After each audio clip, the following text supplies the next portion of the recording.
Good morning, ladies and gentlemen. Oh. Good morning, ladies and gentlemen. I am Omita Jagannath, Customer Service Officer from the Business Development and Communication Department at the National Training Agency. This morning's session is another one in our online series, our first for 2021.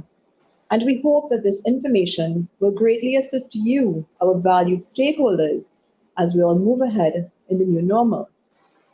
Today's session is entitled The Importance of Vocational and Entrepreneurial Skills During a Pandemic. Today, I am very pleased to introduce our presenter, who has contributed greatly to the development of human resources in Trinidad and Tobago, and by extension, the region.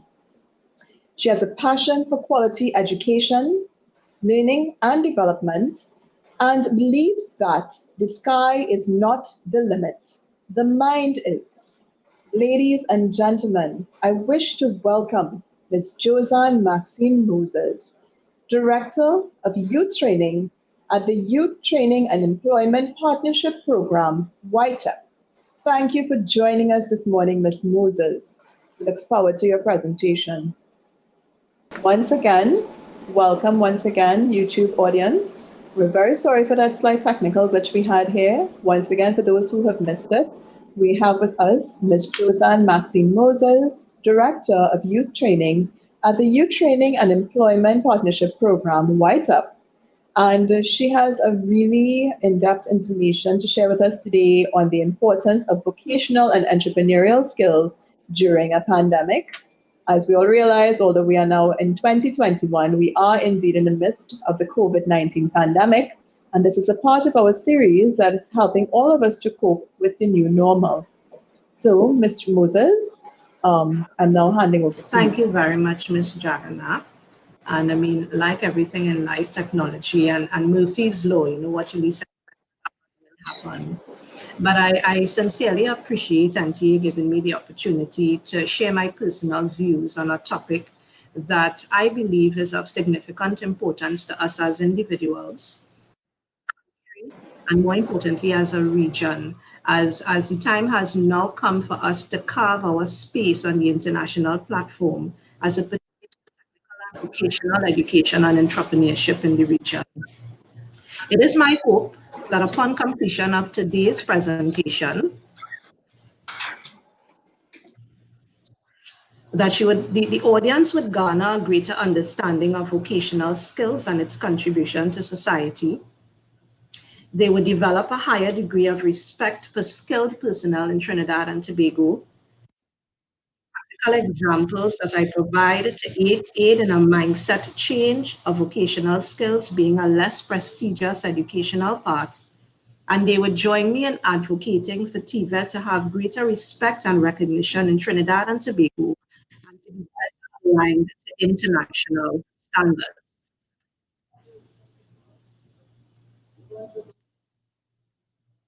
Now, about technical and vocational education. And in going through my description of technical and vocational education, it is my hope to really dispel this notion that TVET, the acronym for it, is second-class education. So I'll be providing some examples based on my personal observation and interaction with persons in the respective areas. Now, TVET defined. It is defined or referred to as aspects of educational process involving, in addition to general education, the study of technologies and related sciences and the acquisition of practical skills, attitudes, understanding, and knowledge relating to occupations in various sectors of economic and social life.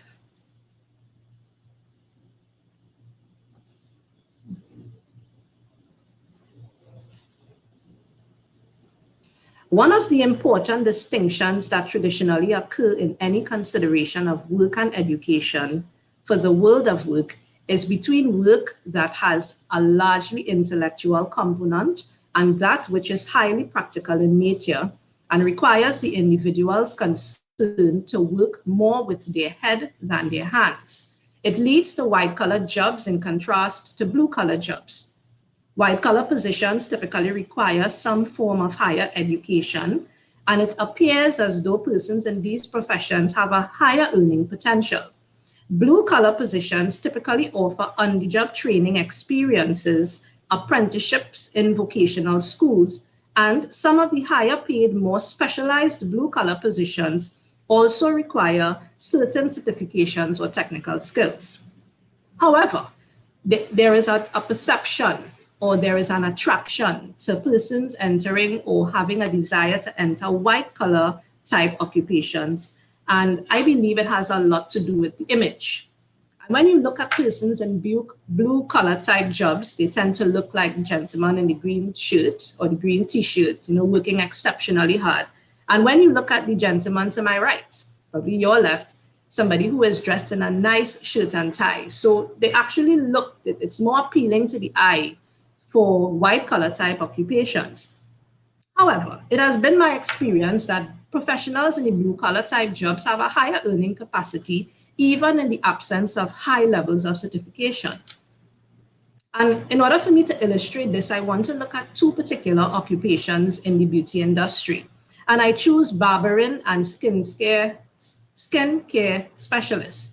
Now, a barber has a possible earning capacity between $500 to $1,000, and the figures that I'm using here are very conservative.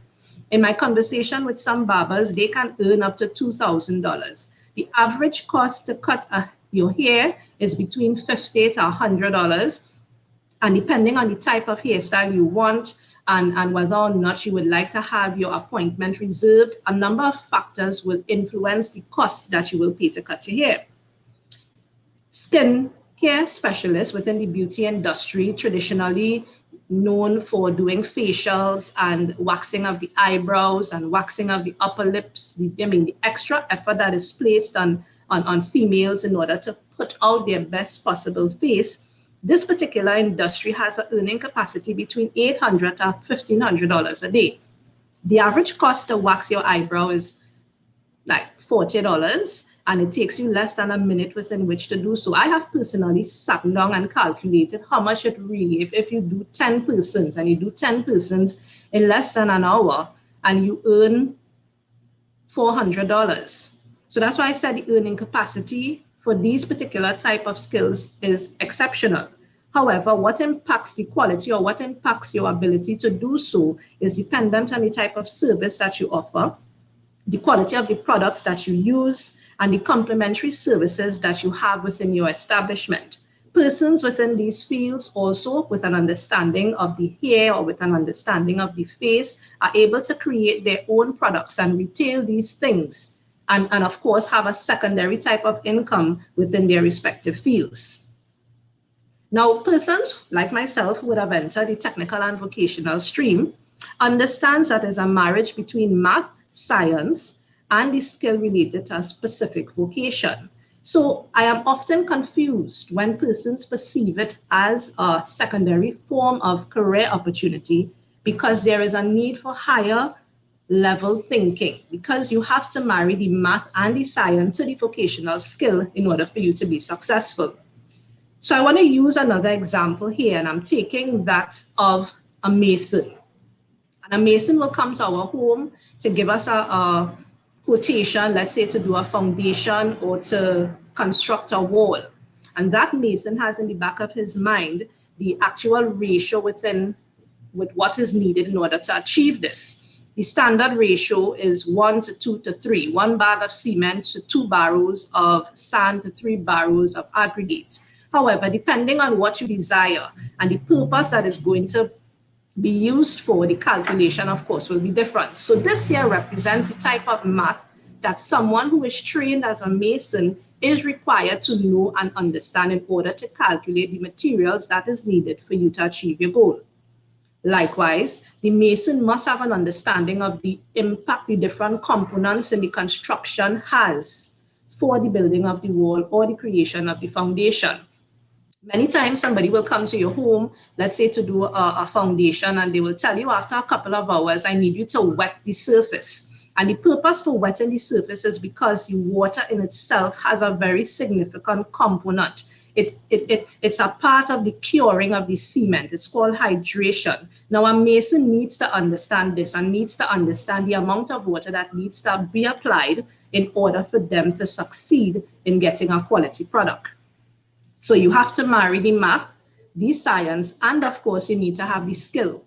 The person needs to understand how to go about the process in constructing this wall or doing the foundation.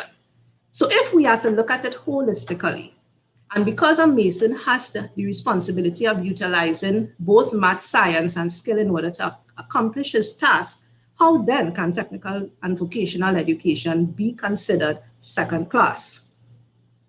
Now, it is my humble view that technical and vocational education, TVET, really plays a significant or critical pillar in our existence as human beings.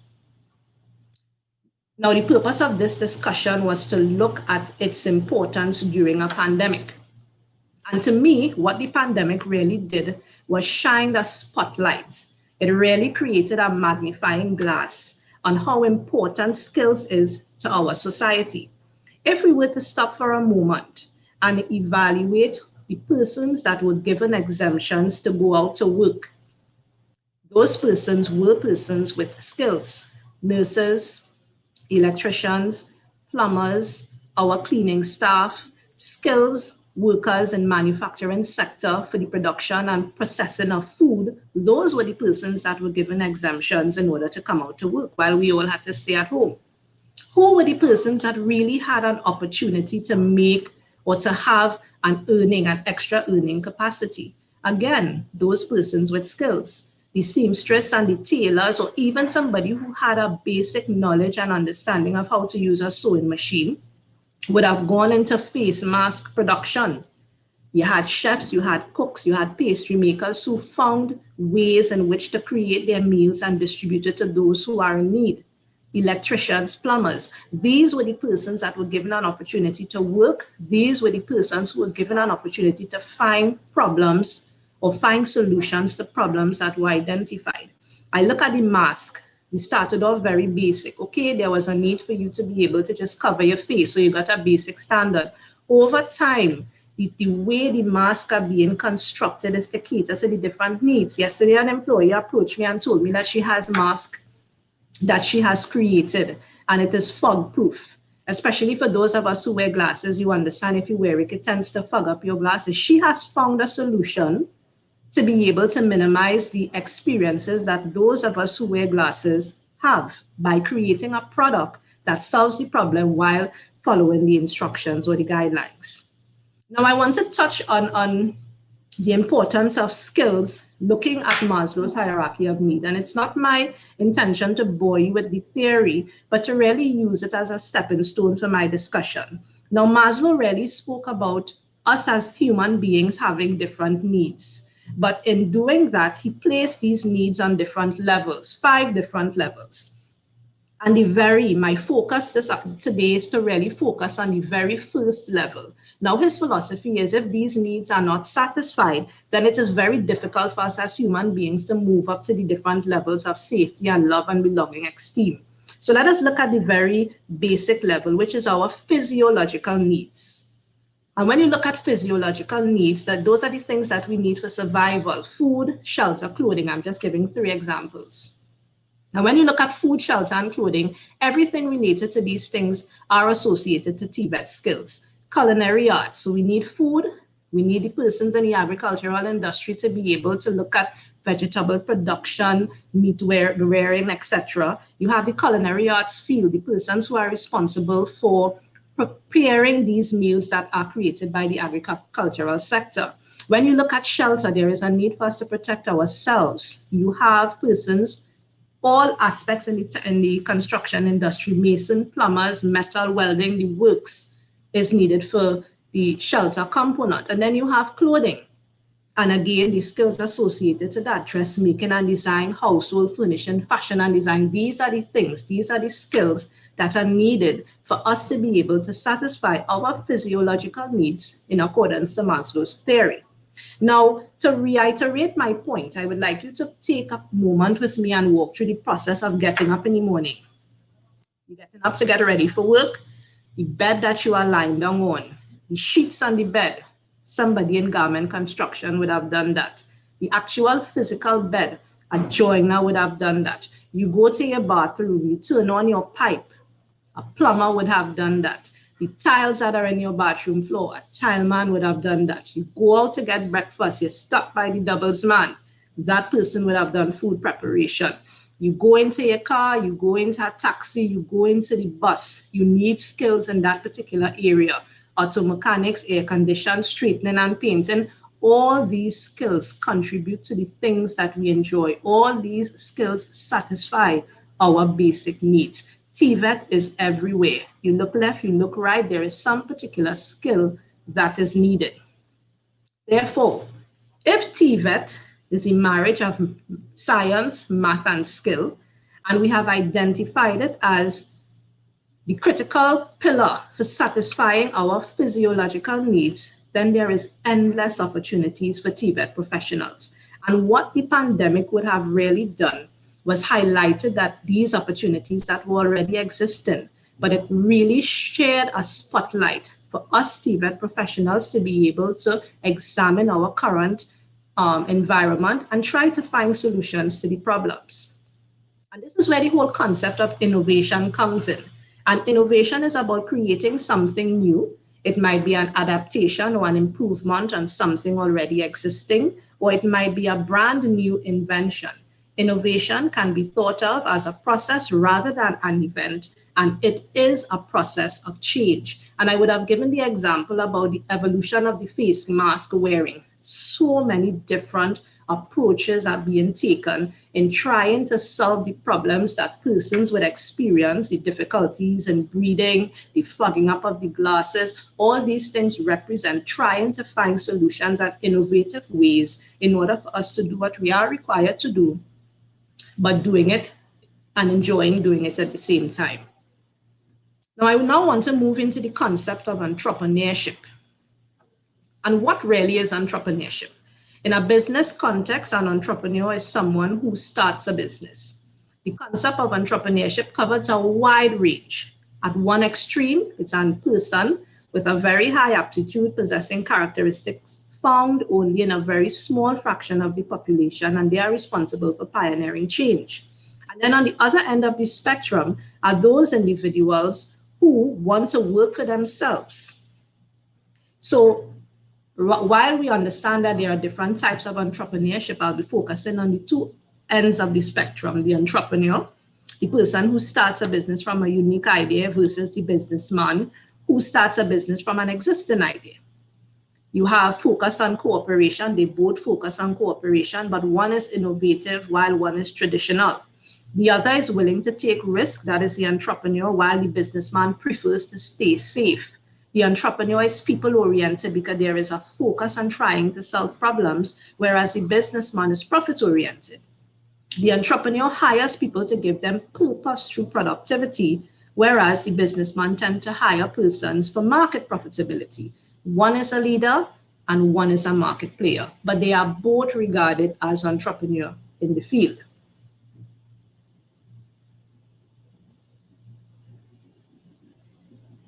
Now, again, we're talking about skills that are needed, and we're looking at the skills that an entrepreneur needs to have within a pandemic. And there are quite a number of skills that entrepreneurs need to have, but I really only want to focus on 4.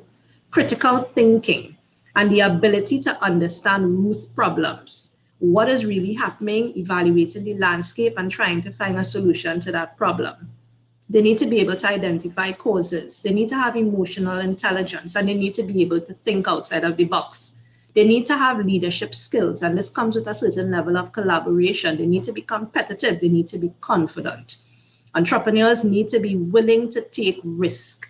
They must have a growth mindset, wanting to make a difference, wanting to change, wanting to evolve. They need to be analytical, ongoing improvement. And more importantly, they need to have a very strong work ethic. They need to be consistent in their thinking, consistent in their processes, consistent in their product. they need to be goal-oriented. So when you are looking at skills related to entrepreneurship in a pandemic, these are the type of skills that would allow persons with TVET skills to be able to find solutions to some of the problems that we are existing in society. Now, this whole concept about small to medium enterprises, and I mean, I want to take entrepreneurship to a different level. Yes, many persons will individually have their skills and their abilities to do things, but I am of the belief that we need to move away from the sole proprietor type business operations and try to find community-based type structures where persons with like or similar or complementary skills can create small to medium enterprises within their existing environment and allow the community to do well for themselves. And in order for me to do that, I'm going to give an example. Now, I live in Wallafield, Kamuto area, and I would have been introduced to a particular whole wheat bread by a lady in La Hokita. So the bread is retailed in the La Hokita community. The thing about it is the bread is not always readily available. So because I like this bread so much, I sought to find out who was the person responsible for baking the bread. And I found out that is this lady called Miss Camille. And Miss Camille lives in Malabar, but she prepares the bread and she distributes her bread in the La Hokita community. But because Miss Camille is a sole proprietor, she makes the bread, she packages the bread, and she takes the bread to La Hokita, she's unable to satisfy the demand. So many times when I leave Kamuto to go into La Hokita, drive into La Hokita for the bread is not readily available. However, if Miss Camille, before I go into that, I just want to do a SWOT analysis of her operating, her business model at this point in time. So her strengths is she has a consistent product of a good quality. She has a very high demand for the product, and the product is being retailed at a competitive price. Her weakness, she's unable to satisfy the demand, and she does not have a brand. The bread is not branded. So when you go to some of these shops in La Hokita, you have to say, I come to get the lady's bread. She does not have a brand on her bread, and she does not have a reliable source of transporting the bread. There is a threat. I mean, she's competing against largely established bread distributing companies, as well as those smaller type bakeries who would have put systems in place to market and distribute the bread. But of course, Miss Camille has an opportunity to allow her bread to survive and probably even service some of the shops in my Kamuto area if she was to be part of a small to medium enterprise in the La Hokita community. So looking at the diagram here, if Miss Camille's bread is the center or is the main business, then she can rely on other persons with complementary skills and they can form a small to medium enterprise. So I have identified that she doesn't have a label. The bread is just the lady bread. I come to buy the lady's bread. There is an opportunity now for a graphic designer in the La Hokita community to create a bread, a brand for her bread, a logo for her bread, and that person will be responsible for the creation of labels. That person can then feed the labels to another group of persons that will be responsible for labeling the bags and, more importantly, packaging the bread. So all Miss Camille is doing is baking the bread. They will label, they will package. Then you have another set of persons in that specific community that will be responsible for marketing and distribution. So they will pick up the bread, they will go to the different stores, they can come up to me in Kamuto so I don't have to drive to La Hokita, and they can retail the bread to the smaller shops in that area. And of course, you need to have persons, because it's a small to medium enterprise, you need to have persons that can keep proper record keeping and administrative support to these businesses. Ms. Camille will obviously be required to upgrade her existing operations in terms of investing in additional tools and equipment to achieve the goal. So she would definitely need to hire somebody or hire a group of persons that will maintain cleaning and sanitizing of the equipment. So when you look at it, Ms. Camille, while she may be the principal business in this particular operation, she can now liaise with persons in a specific community who have like skill sets to be able to support her business. Her focus will be on making the bread, while other persons, complementary skills will allow for a very good product to be marketed even outside of the Lahokita community. Now, Lahokita is one of the largest, if not the largest, housing development in the region. And this type of operation can exist in that community. A number of the businesses that I've described here is already existing in Lahokita. It just requires coming together to form a small and medium enterprise. And when they do that, they will be creating that type of synergy within their community. Ms. Camille could have a marketing strategy. For every bread that is purchased, 25 cents from the bread or $1 from the bread can go towards a particular sporting group in that community, because they have a number of football clubs, etc. And of course, when she does that, you just realize that the community continues to build on each other. So the benefits to be derived, as I would have mentioned, is a lot of employment opportunities. Persons can seek to find employment within their existing community, and of course, they are contributing to something that they consider to be their own. And of course, the community will be given the opportunity to sustain themselves. Now, the way forward. And of course, a lot of what I am communicating to you requires some level of policy formation and implementation. Factors to consider. There is need for revamping or creation of a policy for the implementation, and this really needs to come from central government. And the policy should really speak to putting technical and vocational education on the same or as level a landscape as the other streams of education in our society. There is critical support needed from corporate Trinidad and Tobago. Corporate Trinidad and Tobago need to support, funding agencies to support the creation of the SMEs that I just spoke about. And then, of course, technical and vocational schools like YTEPP and other institutions. I mean, we can benefit from apprenticeship type internship opportunities so that we can guarantee that the type of skills we are delivering to trainees or the youth of Trinidad and Tobago is really aligned to what is really needed in the market. There is need for a marketing drive to promote TVET as a viable career option and a sustainable element to our country's further development. As it stands, we have a number of persons who are very, very educated. They have master's degrees. They can come out and they can tell you, or they can come up with very, very interesting plans. But unfortunately, what is needed to make these granular plans a reality are the technical and vocationally skilled persons, because they are the ones who can find solutions to many problems. They are the implementers. So if you have a number of leaders and no implementers, you find that our economy will eventually start to suffer significantly. There is need for amending some of the acts. Now, while we are promoting entrepreneurship in the country, there are several factors that are impacting, entrepreneurship being a very, very viable option. And I'll give one example. The National Insurance Board does not allow persons, or the Act does not allow for persons who are entrepreneurs, sole proprietors, partnerships, etc., to make contributions for themselves. You can only make contributions if you are employed in a company. So you find that persons, even though they have a desire to go into entrepreneurship, when they look at their future long term and realize, okay, as an entrepreneur, I cannot make contributions even if I want to, this is where they kind of feel as though it's better for me to get wage employment as opposed to remaining self-employed.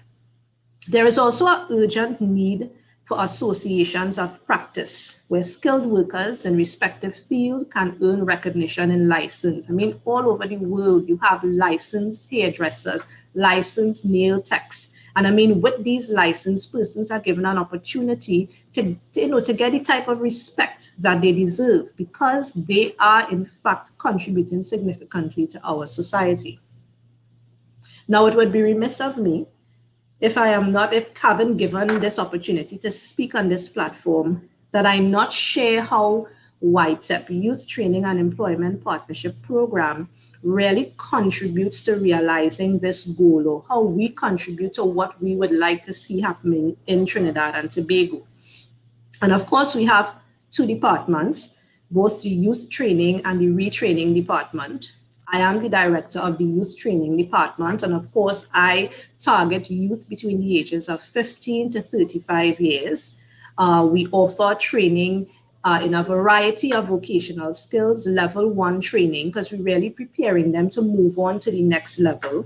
Within our program, we have career enhancement, we have a literacy program to cater to those persons who may have challenges with it. And of course, we have internship opportunities for some of our skills. In the retraining the program, and I believe the retraining the program launched the cycle for this fiscal period already. So if you check our website, you'll be able to register.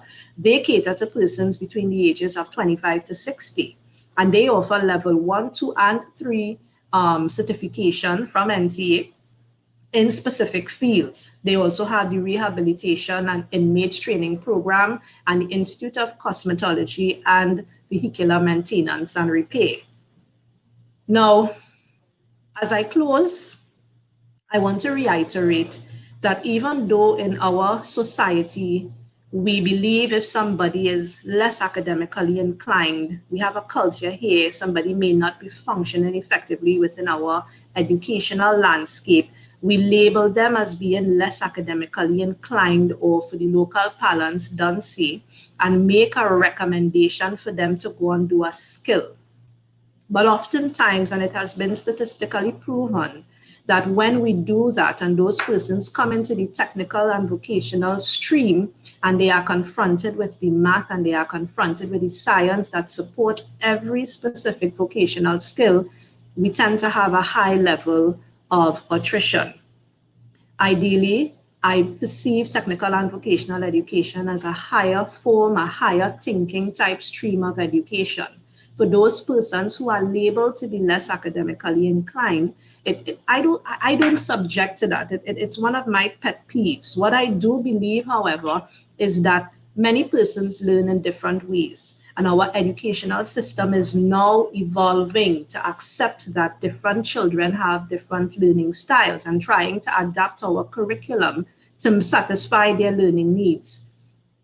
So TVET can play an instrumental role in developing a new generation of individuals who will face the challenge of achieving sustainable socioeconomic development. TVET is seen as an essential and effective tool to realizing the objectives of a culture of peace, environmentally sound, sustainable development, social cohesion, and international citizenship. I thank you very much for your attention.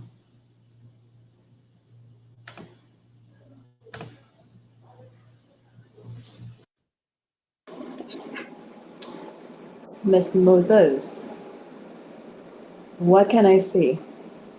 You were given a monumental task this morning, and I was riveted. And I'm really happy that we were able to secure some time with you this morning to be able to engage with you on this very important topic. I mean, I was rapidly taking notes, and much like much of our viewers, I am sure that I will be reviewing this presentation yet again on our very own YouTube channel. Like and subscribe. And whilst we're waiting to see what questions came in through our YouTube feed, I definitely want to talk to you about some key words that you brought up today. So again, I'm stunned by the amount of information you were able to put together in this one presentation. And I mean, it must have been very challenging for you, but you seem to have knocked it out of the park. And one key theme I see that you're speaking about when you speak about technical and vocational education and training is solutions. Solutions. And I'm glad that you're challenging our viewers to recognize that technical and vocational education and training is offering solutions and offering opportunities in this pandemic. I mean, you gave away some secrets about how much it really costs to have us ladies, what did you say? Help put females put their best possible self forward.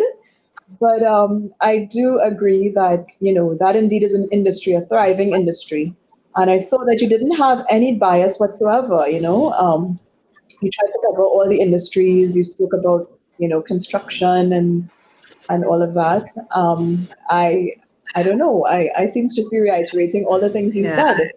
So I'm going to see As if I see this you have topic for questions. me, Ms. Jagannath, is a very, very passionate topic. I mean, and I am surrounded by a number of exceptionally skilled persons. I mean, and I want to take an opportunity at this point in time to kind of pay a shout out or to acknowledge and sincerely thank my technical and technical and technical supervisors that support YTEPP.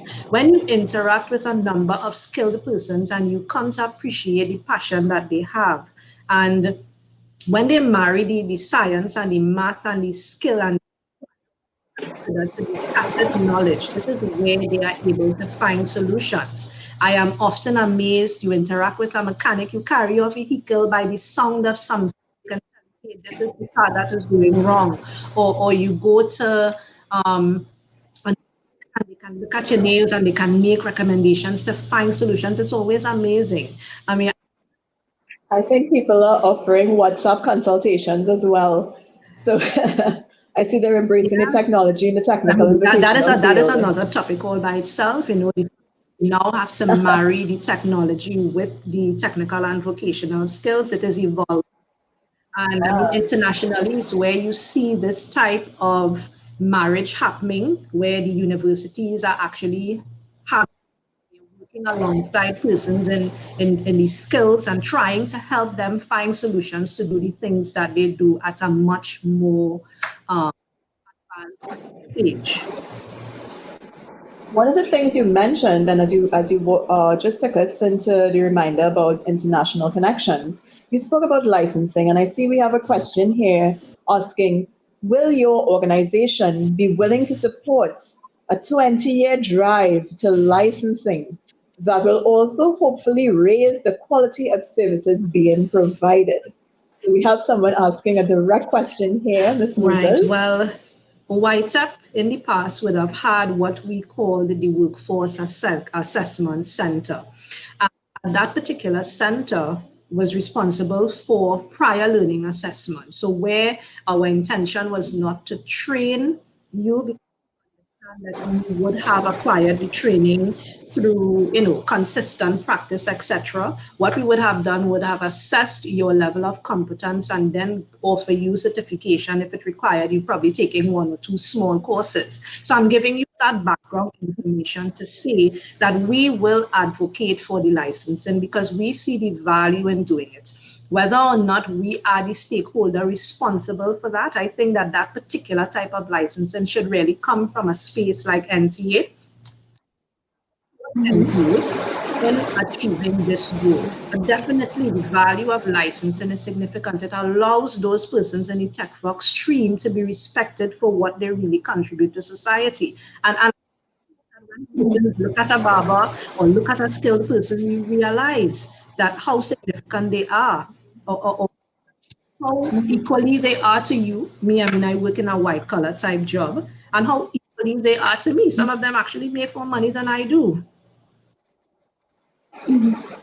Right, I see. And I'm happy that you're mentioning the role of the National Training Agency, the NTA. It is through presentations like this that we indeed are fulfilling one of your requests, where we are driving the promotion of TVET as a viable option. So I'm hoping that, as we all continue to work together with corporate TNT, with all the chambers and all of that, that we can indeed fulfill what it is you were recommending in your presentation. I'm going to take you to the next question we have here. Someone was asking, are you offering early childhood education at all levels? Is that something you can Yes, it's respond something to? that we could respond to. Presently, we are only offering early childhood at level 1. But what I can say is, as an organization, we are constantly reevaluating our environment and we see the importance of offering the skill at a higher level. And it is something that we are looking at, and we hope that we can introduce it at some time. And again, this brings us back to our role here at the National Training Agency, where we also analyze the environment, and as you were making recommendations, to see that support is given to identify the key areas where education is required, technical and vocational support. Again, we develop the occupational standards for all of these areas that you spoke about and all of the sectors. And all of these occupational standards are available free on our website. That's ntatt.org. And together, of course, we work with these institutions such as yourself so that we can offer the certification, the Caribbean Vocational Qualification. So I'm happy to see that we are working together seamlessly to provide what is required in the greater environment. We have a couple more questions here that are coming on. Apparently the question related to the early childhood education was related to being offered as an online course. Is that something that is being offered online, or is that something that is being looked at as being offered online? So presently, YTEPP does offer the childcare attendant as a program. I mean, you can appreciate that vocational skills requires that physical interaction with the facilitator for you to acquire the skills, to get the competence.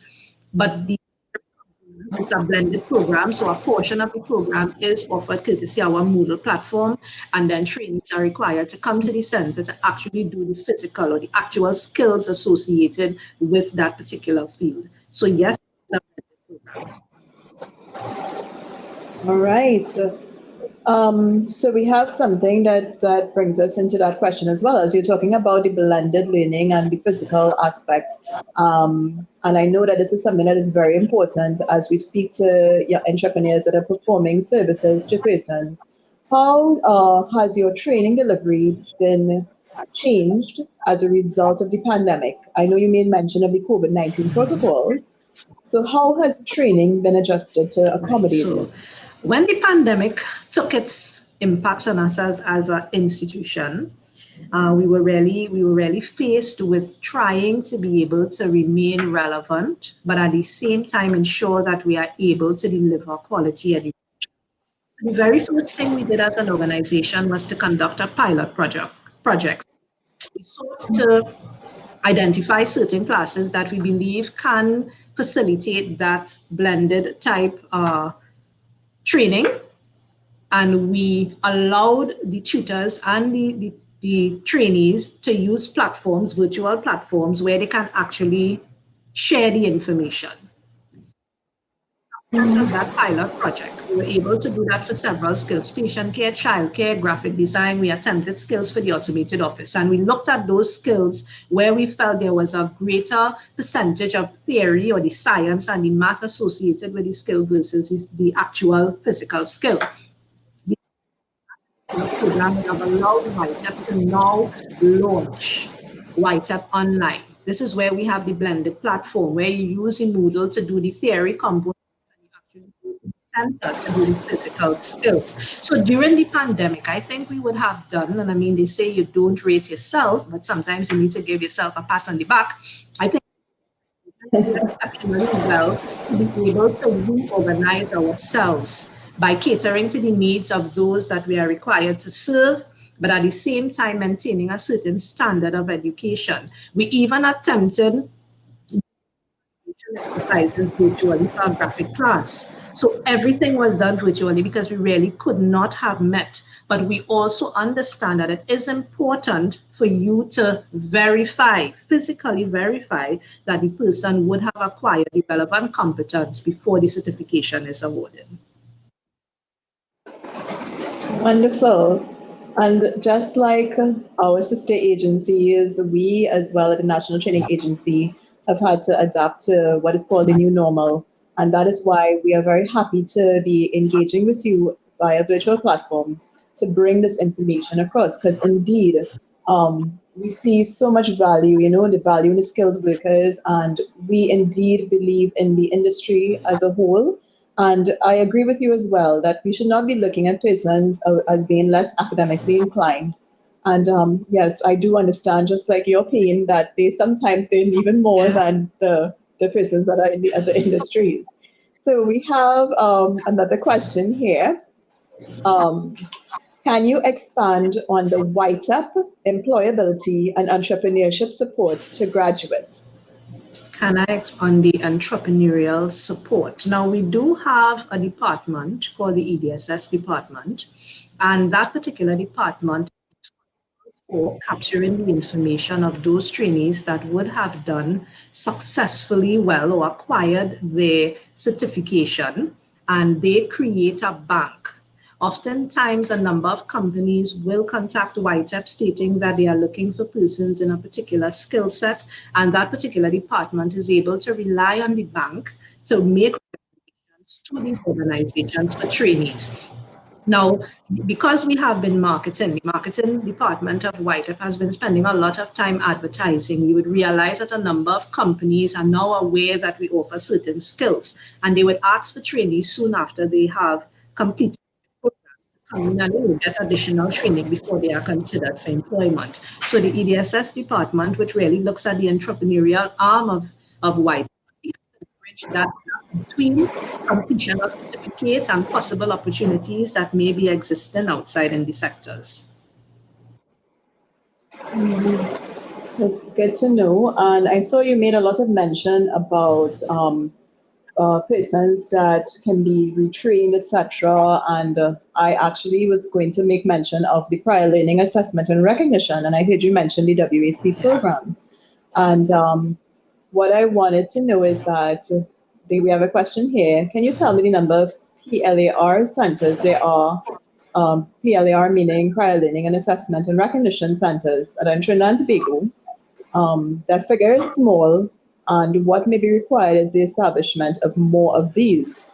So I'm thinking this is a question and a statement in one. Is there anything that we can comment on at this time? Well, I mean, I mentioned that as an organization, we were responsible for it at a point in time. That particular service has been temporarily, discontinued. As we seek to realign the different organizations, as you can appreciate that you have, as you mentioned, sister companies provide somewhat higher levels of certification, etc.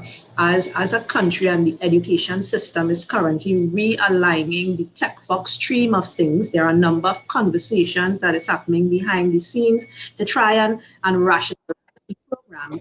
Our higher learning assessment centers have been temporarily discontinued.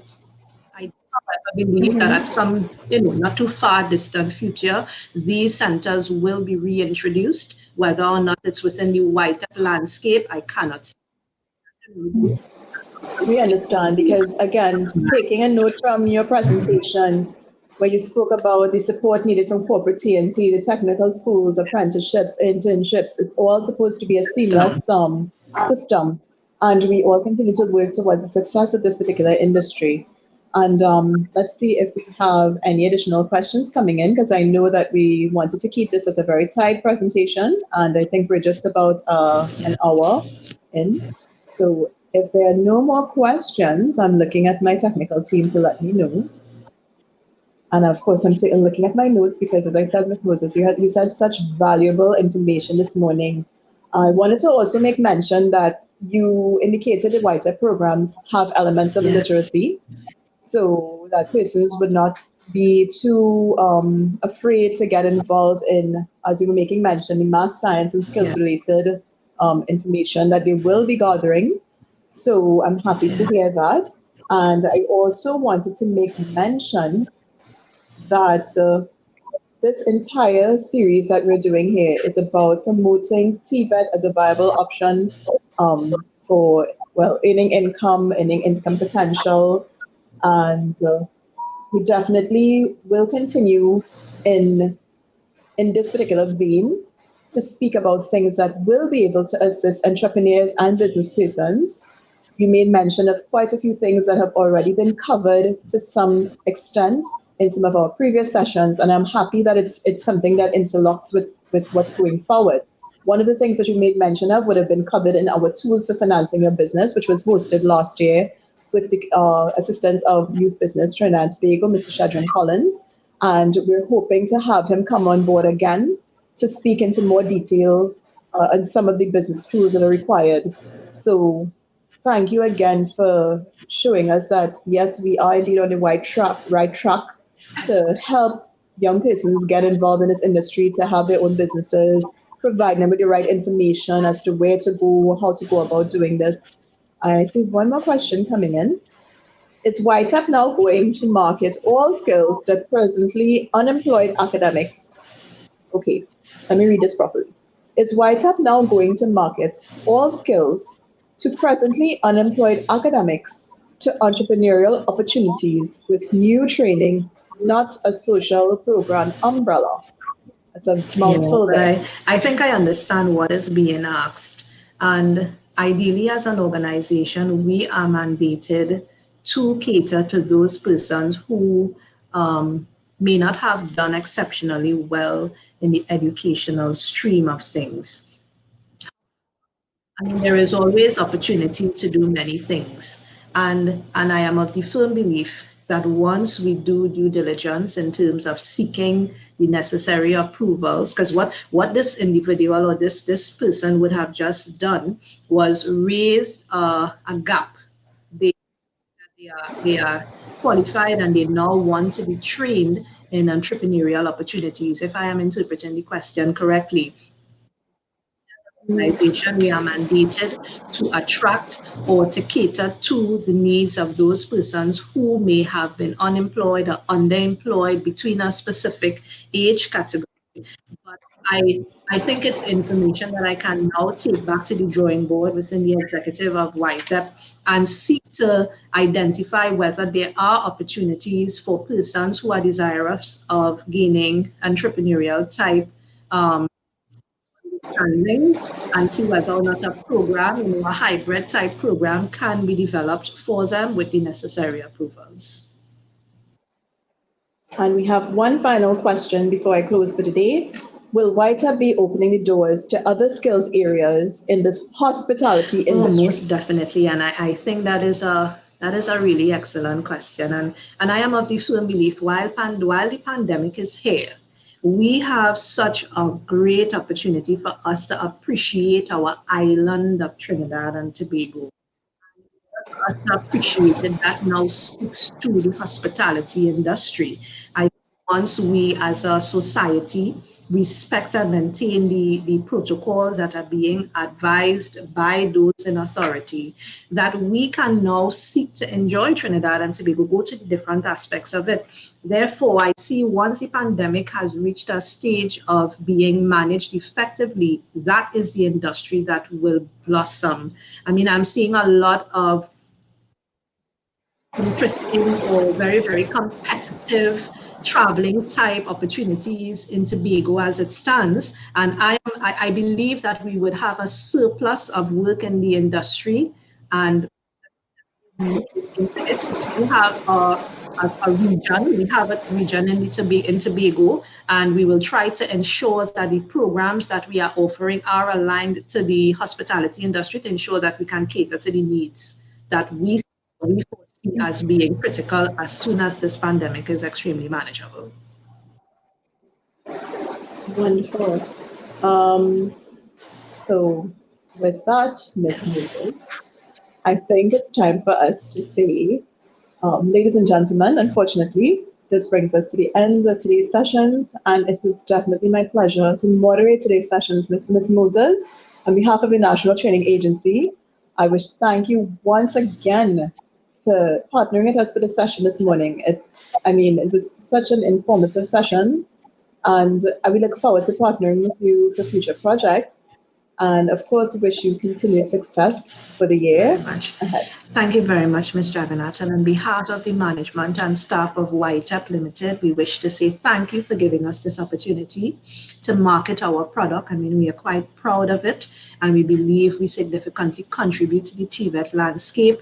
And by creating this platform, and I want to applaud and platform whereby persons can get a much better understanding of technical and vocational education. Our country needs to evolve to meet the international standards. It's only when you travel overseas you get to see how significant persons in that field of education are recognized. And I think this is one of the mediums by which education always works. Persons have a better understanding. I applaud YTEPP, and I applaud NTA You can applaud YTEPP too. We're working And together I here. mean, sincerely, thank you for the opportunity. And thank you, our wonderful audience, ladies and gentlemen. The National Training Agency thanks you for your continued support. And please stay tuned to all of our social media platforms as we continue to bring you this valuable information and access to all the services that the National Training Agency, YTEPP, and all of our sister agencies have to offer, especially during the new normal. Stay tuned for more of our online sessions. Please remember to stay safe, wear your masks, and adhere to the current restrictions as we continue to slow the spread of COVID-19.